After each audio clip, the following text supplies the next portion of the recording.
और जिन्होंने अपने राज्य में सबसे पहले आरक्षण की नींव रखी थी, 26 जुलाई सन 1902 को एक ऐतिहासिक निर्णय लेते हुए अपने राज्य कोल्हापुर के तमाम शैक्षणिक संस्थानों में और सरकारी नौकरियों में वंचित वर्गों के लिए और विशेष तौर से अस्पृश्य समझे जाने वाले समाज के लोगों के लिए उन्होंने 50% की भागीदारी का प्रावधान किया था। और आज के इस अवसर पर मैं बाबा साहेब अम्बेडकर का भी स्मरण करना चाहती हूँ, जिन्होंने इस देश के अनुसूचित जाति और जनजाति के लोगों के लिए आजादी से पहले एक पृथक निर्वाचन की, एक सेपरेट इलेक्ट्रेट की बात की थी और बाद में हमारे देश और राज्यों की लेजिस्लेचर्स के अंदर उनके लिए 10% सीटें आरक्षित करने का प्रावधान किया गया था। और उस वक्त ये प्रावधान 10 वर्षों की अवधि के लिए किया गया था, क्योंकि तमाम हमारे संविधान निर्माताओं और हमारे बौद्धिक वर्गों के लोगों का ये मानना था कि 10 वर्ष में अनुसूचित जाति की राजनीतिक, आर्थिक और सामाजिक स्थितियों में एक बहुत बड़ा परिवर्तन आएगा। लेकिन ये दुर्भाग्य की बात है कि आजादी के 7 दशक बाद भी जिस तरीके का परिवर्तन अनुसूचित जाति और जनजाति के लोगों की सामाजिक, राजनीतिक, आर्थिक स्थितियों में आना चाहिए, वो नहीं आ पाया है। अध्यक्ष महोदया, आज भी हम अनुसूचित जाति जनजाति के लोगों को एक लेवल प्लेइंग फील्ड नहीं दे पा रहे हैं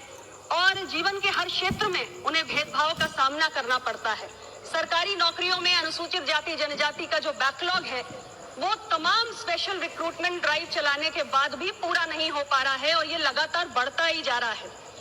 2008 में नेशनल क्राइम रिकॉर्ड्स ब्यूरो ने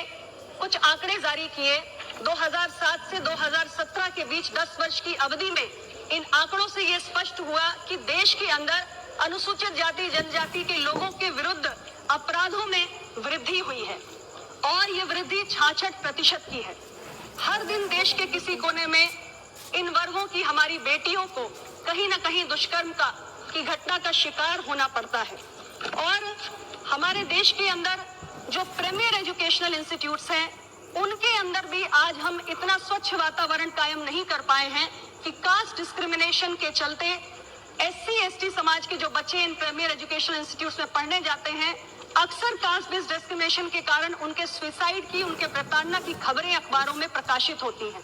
हमारे देश की यूनिवर्सिटीज में एसोसिएट प्रोफेसर, असिस्टेंट प्रोफेसर के स्तर पर ही कोई SC/ST समाज का आदमी शायद ही हो और इसलिए हम ये कल्पना भी नहीं कर सकते कि कभी किसी यूनिवर्सिटी का वाइस चांसलर किसी SC/ST को बनने का मौका मिलेगा। इन वर्गों से आने वाले बच्चे इतने होनहार हैं कि अपने जीवन की तमाम चुनौतियों और विषमताओं के बावजूद आज तमाम राज्यों की नौकरियों में इन्हें जो कट ऑफ अंक हैं वो सामान्य वर्ग के बच्चों से ज्यादा प्राप्त हो रहे हैं। मैं दिल्ली राज्य का एक उदाहरण देना चाहूंगी। यहाँ सरकार ने शिक्षकों की नियुक्ति में पाया कि जो हमारे शेड्यूल कास्ट के बच्चे हैं उनका कट ऑफ 85.4 था और हमारे जनरल कास्ट के बच्चों का जो कट ऑफ था वो 80.9% रहा। लेकिन इन सब के बावजूद इन्हें भेदभाव का सामना करना पड़ रहा है। ये बहुत दुर्भाग्यपूर्ण है और जाहिर तौर पे ऐसी परिस्थितियों में इनके साथ न्याय करने के लिए जरूरी है कि इन्हें राजनीतिक रूप से संरक्षण प्रदान किया जाए। देश की संसद में और विधानसभाओं में इनकी सीटों को आरक्षित करके इनकी आवाज को मजबूती से हम सरकारों तक पहुंचाने का काम करें। और इसलिए आज जो ये बिल लाया गया है,